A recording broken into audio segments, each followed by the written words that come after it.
အားလုံးပဲမင်္ဂလာပါကျွန်တော်အရင်နေ့တုန်းက Photoshop မိတ်ဆက်အနေနဲ့ video လေးတစ်ပုဒ်တင်ခဲ့ပါတယ်ဒီ video လေးကတော့မိတ်ဆွေတို့အတွက် Photoshop အခြေခံသင်ခန်းစာတစ်ပဲဖြစ်ပါတယ်ဆိုတော့ကျွန်တော်နဲ့အတူလိုက်ပြီးတော့လေ့လာကြည့်အောင်ပါဟုတ်ကဲ့ပါကျွန်တော်တို့ desktop ပေါ်မှာ Photoshop ကိုမမြင်ရဘူးဆိုရင်ကျွန်တော်ဒီ window ထဲကနေပြီးတော့ကြတော့ Photoshop ဆိုပြီးရိုက်ရှာပါမယ်အဲ့တော့ Photoshop ဆိုရိုက်ချလိုက်တဲ့အခါမှာဆိုရင်ကျွန်တော်ကနေပြီးဒီမှာ Adobe Photoshop CS3 ဆိုပြီးတွေ့ရပါမယ်အဲ့ဒါကိုကျွန်တော်ကနှိပ်ပြီးတော့ဖွင့်လိုက်ပါမယ်ကျွန်တော်အဲ့လိုအမြဲတမ်းဖွင့်မနေချင်ဘူးဆိုရင်ပေါ့နော်ဖွင့်မနေချင်ဘူးဆိုရင်ကျွန်တော်ဒါလေးကိုပိတ်လိုက်ပါမယ်ပိတ်ပြီးရတဲ့ကျွန်တော်တို့ကနေပြောကြ window ထဲကိုပြန်ဝင်မယ်ခုနလို Photoshop ဆိုပြီးရိုက်ရှာပါမယ် Photoshop ဆိုပြီးရိုက်ရှာတဲ့အခါမှာဆိုအခုလိုလေးတွေ့ရပေါ့နော်အဲ့လိုကျွန်တော် right click ပါမယ်ပြီးရင် open file location ကိုသွားပါမယ်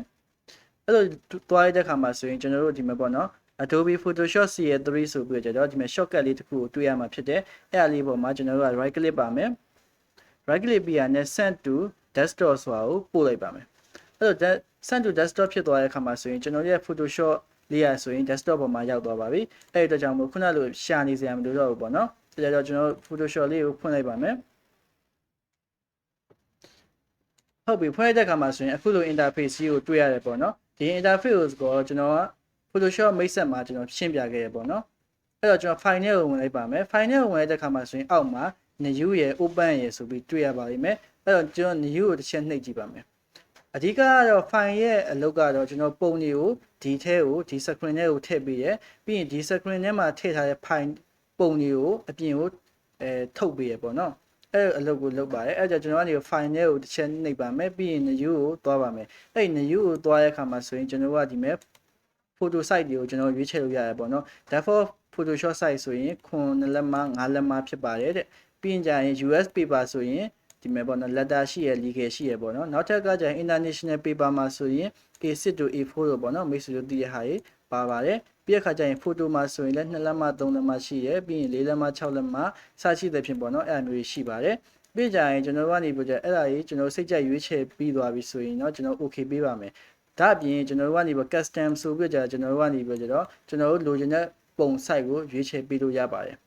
ပြီးတဲ့အခါကျရင်ကျွန်တော် resolution သတ်မှတ်တဲ့အခါမှာဆိုရင် resolution များလေပုံကကြည်လေဖြစ်ပါတယ် resolution များတဲ့အခါမှာဆိုရင် file size ကလည်းများပါတယ်အဲ့တော့ကျွန်တော်တာမန်အနေနဲ့ကတော့ကျွန်တော်80လောက်ထားရင် okay ပါတယ်အဲ့တော့ကျွန်တော်ကနေပြီးတော့ဒီမှာပေါ့နော် width ကကျွန်တော်60 ratio 9ထားလိုက်ပါမယ်60အောက်က9ပေါ့နော်60 ratio 9ပုံတစ်ပုံကိုဖန်တီးလိုက်ပါမယ်ပြီးရင် okay ပေးပါမယ်အဲ့မှာဆိုရင်ကျွန်တော်တို့က60 ratio 9ရှိတဲ့ပုံတစ်ပုံကိုကျွန်တော်တို့ဖန်တီးလိုက်ပါပဲဖြစ်ပါတယ်ပြီးတဲ့အခါကျရင်ကျွန်တော်တို့ကနေပြီးတော့ file နဲ့ကိုတွားပြီးတော့ new down နေရတာမျိုးမလုပ်ချင်ဘူးဆိုရင်ကျွန်တော်အဲ့ new ရဲ့နောက်မှာ control plus n ဆိုတာရှိတယ်အဲ့ဒါကြတော့အဲ့ file နဲ့ကိုမတွားဘဲနဲ့ကျွန်တော်ကနေပြီးတော့ keyboard က control ရဲ့ n ရကိုနှိပ်လိုက်တဲ့အခါမှာဆိုရင်ခုန new down လို့ပဲတောင်းလို့ရပါတယ်ဆိုပြီးပြောပြတာဖြစ်တယ်ပေါ့နော်အဲ့ကျွန်တော်ကနေပြီးတော့အခုကတော့ကျွန်တော် A4 တရက်ကိုယူလိုက်ပါမယ် size ကို80ပဲထားပါမယ်okay ပေါ့နော်အဲ့ခါမှာဆိုရင်အခုက A4 ပွင့်သွားပြီပေါ့နော်အဲ့လိုနှစ်ခုထားတဲ့ခါမှာဆိုရင်ကျွန်တော်တို့ကဒီ menu bar လေးရဲ့နောက်မှာဆိုရင်ကျွန်တော် minimize ဆိုတာရှိရယ် restore down ဆိုတာရှိရယ်ပြီးရင် close ဆိုတာရှိရယ်ပေါ့နော်အဲ့ကြကျွန်တော်ကဒီ minimize လုပ်ထားလိုက်မယ်ဆိုရင်ခုနကကျွန်တော်တို့အစမှာထုတ်ခဲ့တဲ့60 ratio 9ကြီးပေါ်လာမယ်ကျွန်တော်ဒါကို restore down လုပ်ရမယ်ဆိုရင်တော့ဒီလိုလေးပေါ်လာရပေါ့နော်ခုန minimize လုပ်ထားတဲ့ file ကဒီအောက်မှာလာပြီးတော့ပေါ်ပါတယ်ဒီမှာပေါ့နော်အဲ့ဒါကိုပြန်ပြီးတော့ပေါ်နေတယ်ဆိုရင်ပြန်ပြီးတော့ဖွင့်လိုက်လို့ရပါတယ်ပြီးရင် restore down လုပ်လို့ရပါတယ်ဒီမှာဆိုရင်ကျွန်တော်နှစ်ခုဖွင့်ပြရပါတော့เนาะအဲကျွန်တော်ကနေပြီးတော့ကျွန်တော် click ထားတဲ့ဟာကိုဒီဘက်မှာလာပေါ်ရပေါ့เนาะဒီ layer ထဲမှာလာပေါ်ရကျွန်တော်နောက်ကဟာကြီးကို60 ratio 9ကို click လိုက်တဲ့ဆိုရင်60 ratio 9 background ကြီးကိုလာပေါ်ပါတယ်ပြီးတော့ကျွန်တော်ကနေပြီးနောက်ထပ် open ဆိုတာရှိရပေါ့နော် open ဆိုတာကျတော့ကျွန်တော်ရဲ့ကွန်ပျူတာထဲမှာရှိရပုံတွေကိုဖွင့်တာဖြစ်တယ်အဲ့လိုကွန်ပျူတာထဲမှာရှိရပုံဟာဆိုရင်အခြေခံအားဖြင့်ဆိုကျွန်တော်၃မျိုးရှိမှာပေါ့နော်ကျွန်တော်ဒီ PSD လို့ခေါ်တဲ့ Photoshop ဖိုင်ဖွင့်တာရှိတယ်ပြီးရင် JPG JPEG လို့ခေါ်တဲ့ပုံဖွင့်မယ်ပြီးရင် PNG လို့ခေါ်တဲ့ပုံဖွင့်မယ်အဲ့ဒါကြောင့်ကျွန်တော်ကနေပြီး open ကြည့်ပါမယ် open လိုက်တဲ့ခါမှာဆိုရင်ကျွန်တော်ဒါကြတော့ကျွန်တော်လုပ်ထားတဲ့ဟာတွေပေါ့နော်အဲ့ဒါကျွန်တော်ကနေပြီးတော့ကြတော့ဒီဟာလေးကိုဖွင့်ကြည့်ပါမယ်wine logo ဆိုတာလေးပေါ့နော်ကျွန်တော်ရဲ့ page logo လေးကိုဖွင့်ကြည့်ပါမယ် open ပါ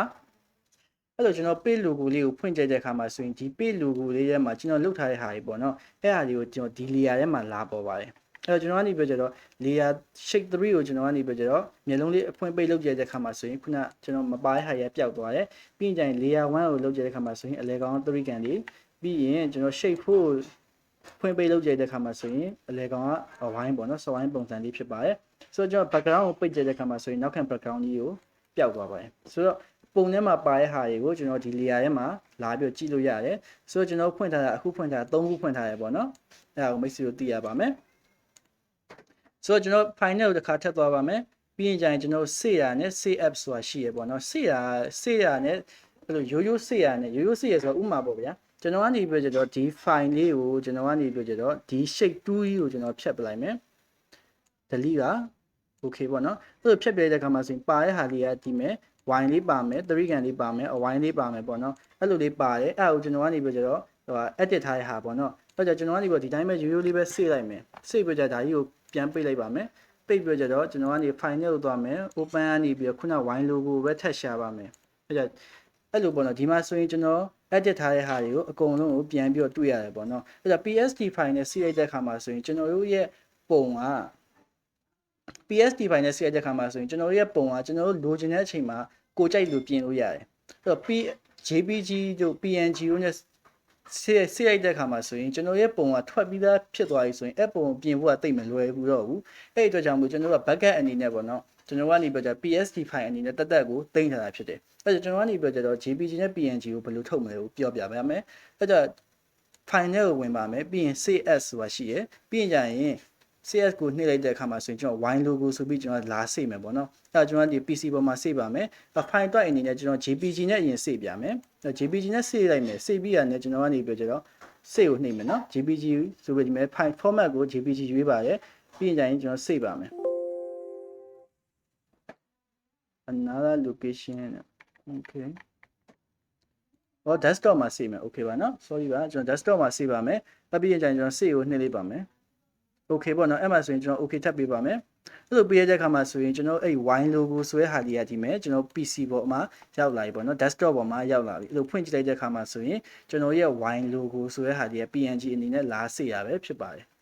sorry JPG အနေနဲ့လာစေရပါဒီမဲ့ပေါ့နော် JPG အနေနဲ့လာစေရပါဒါလေးကိုထပ်ပေးလိုက်ပါမယ်ပြီးရင် PNG ဆိုတာဘယ်လိုစေလဲပေါ့နော်ဆိုတော့ကျွန်တော်ကနေပြောတာဒီ background လေးကိုကျွန်တော်မျက်လုံးလေးပိတ်လိုက်ပါမယ်ပြီးရင်ကျွန်တော်ခုနက CF ဆိုတာထဲကိုသွားပါမယ် CS ဆိုတာထဲကိုသွားပါမယ်ပြီးရင် Photoshop ဒီ format ကိုကျွန်တော် PNG ရွေးချယ်ပါမယ်ဆိုတော့ဒီမှာ PNG တွေ့ပါပြီ click လိုက်ပါမယ်အဲ့ပြီးတော့ကျွန်တော်ကနေပြောကြတော့ save ကိုနှိပ်လိုက်ပါမယ်ပြီးရင် okay ပေးပါမယ်